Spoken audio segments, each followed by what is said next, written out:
Hi everyone, I'm Maddie Thompson, and today I want to talk about happiness.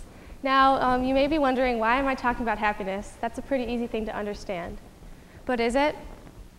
Throughout this year, I have worked on a project where the goal was to make others happy. I tried doing random acts of kindness to different people in my community, but as I started to progress in this project, I started to wonder whether I was making others happy, or whether I was even making myself happy. What does it even mean to be happy? Well, according to dictionary definition, happy literally means feeling or showing pleasure or contentment. Well, I can think of a lot of ways you can feel or show pleasure or contentment. Like this morning, I thought I was happy when I got to go to Starbucks and have a Frappuccino. But was I really happy? Are you in the audience happy right now? Why? Well, if you just said that you were happy, actually 67% of you are wrong. Crazy, right? How can 67% of Americans be living an unhappy lifestyle? Well, I wanted to know if the same things that make you and I happy in Grosse Pointe are the same things that make people in the whole country happy, or the whole world. Are people in America happier or are happy about the same things compared to people in countries like Mexico, South America, Africa, or Asia? All of these countries, when we hear their names, we think of them having less than us. The reason we do is because they're considered developing countries. What makes them developing countries are things like their GDP per capita or their literacy rates, where, as you can see, 99% of people in the US can speak their native language, whereas only 37.8% can speak their native language in Somalia. We recognize that they have these disadvantages compared to us, but what do we do about it? So I want to share a quick story. This February, I had the amazing opportunity to travel to Mexico with my sister and my grandparents for a week. I can hands down say it was the best trip I've ever been on. Not because of the food, or the beach, or the tourist traps, but because of the people. The people I met here were some of the friendliest and happiest people I ever met. Some of these people took us on a tour of their country all day long. And they weren't just doing it to make a living. They were doing it because they genuinely cared about what we had to say and our lives.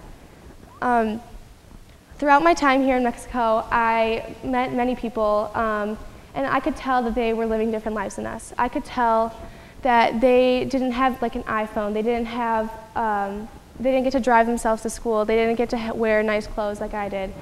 But they were still happy. They were still smiling and living their lives in the happiest way possible, even though they don't have the things that I have. So I wanted to compare our happiness to other countries in the world to see if there's any difference, and there actually is. These countries, like Indonesia, India, Mexico, and Brazil, are all above the US in their happiness according to this 2013 research study. And what I don't get is why we can be so above them in all these other statistics, like GDP and like literacy rates, but so below them in all these other countries, and all these other statistics. Why are we so unhappy compared to these countries, which are considered developing? Well, to figure out why we are so unhappy, we have to figure out why we're actually happy. So I did some research, and according to a Time article, the things that make Americans most happy include marriage, divorce, money, college education, and technology and social media. Now, it's pretty obvious to see why some of these things make us so happy. But when I did some research, I also found that these things make the Americans most unhappy. How can the things that make us so unhappy, these things that we are so lucky to have, also make us so unhappy? Well, to find that answer, I want to come back to this chart. 33% of us are happy. Only 33%. That really sucks, doesn't it? I mean, I don't want to be unhappy, and I don't think anybody else wants to be unhappy. So how can we change that? How can we make that 33% 100%? The answer lies in learning from these developing countries. What we need to do is, next time we're unhappy or next time we feel sad about something, we need to think, are other people in these countries, do they have the same reason to be unhappy about this? Do these things that we have, are they the same things that they have? By appreciating what we have and not being unhappy about the things that we do or don't have, we can be a lot happier as a country as a whole. But why does this matter to me? Why should my opinion matter to you?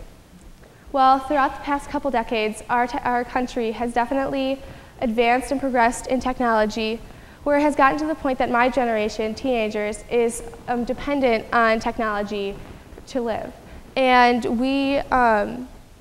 there's definitely some perks to this, because technology has definitely made our world grow and expand as a whole, but there are also some disadvantages, as it takes away from our appreciation for the other things around us. I admit it, it's really hard to be appreciative and not be unhappy sometimes. Like, it's really hard to not be unhappy when your little sister has the iPhone 6 and you only have the iPhone 5. But that's just the world we live in today. And instead of being unhappy about that, we just have to take a step back and look at the other people around us when we're unhappy and think, okay, these people I met in Mexico, they don't have iPhones and they don't get these opportunities. They don't have the opportunity to stand up on the stage and speak to you. But they're still happy, and we need to be happy too.